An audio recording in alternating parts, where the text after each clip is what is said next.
I work in Accessing for Europe. We have the office in Madrid, and I'm a legal researcher and a campaigner. We promote transparency, and we have several campaigns in Spain, because Spain is the only country without an access to information law within Europe. And we do monitorings. We ask information to the governments in order to see if they're complying with the current legislation that are in Europe. We saw how in other places like the United States, Latin America, Australia, New Zealand, new access to information law were being implemented, and they were really raising the standards. In Europe, no one was working on that. There was like old laws from the 70s that were not actually talking about the concept of transparency that we want to reach in Europe. Well, we do two things. On the one hand, we've been analyzing all access to information laws in the world. We have a project called the RTI rating, the Right to Information rating. We run some indicators that have been created by us to measure the level of the laws in paper. The other part of the legal work is to try and help people to actually get the information. Many times, governments are not complying with their transparency obligations, and we help those people who felt their right violated to actually defend that right and try to get the information. We're working in a project called the Open Government Standards, and with that project we're trying to bring together the different communities on civil society working in the different issues that forms open government. Access to information laws without implementation is like they didn't exist. We need people to ask information so that the concept of transparency becomes really exhaustive and complete. Because we saw how the different states were proposing in their action plans things that one, in its logic about open government, wouldn't include in an open government policy. In Malta, for example, they included the fact that they were going to clean the beaches so that everything is nicer, right?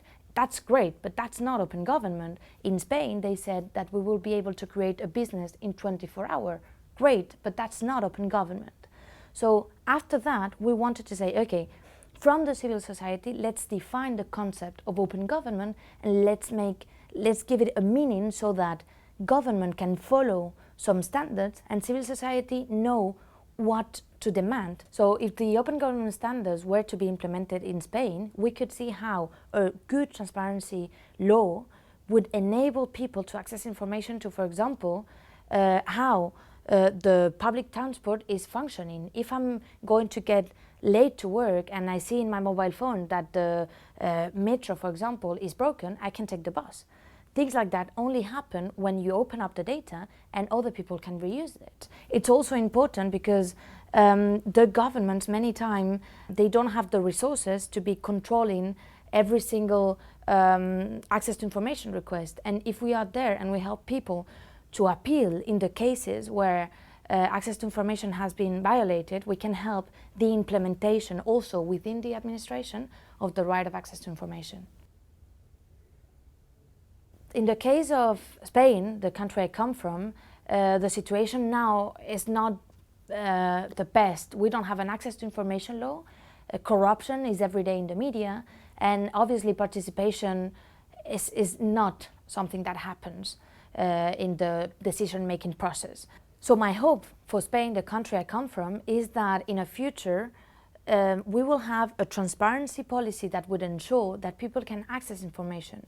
It would also enable people to be part of the decision-making process so that when a government makes a decision, it really adapts to each community. There is a big difference to take a decision about kind of policy in a big city or in a village. And obviously, I won't see accountability measures implemented so that I know that there is a really honest and public sector where the civil servants are really responding to the public interest and not to another private interest when taking decisions.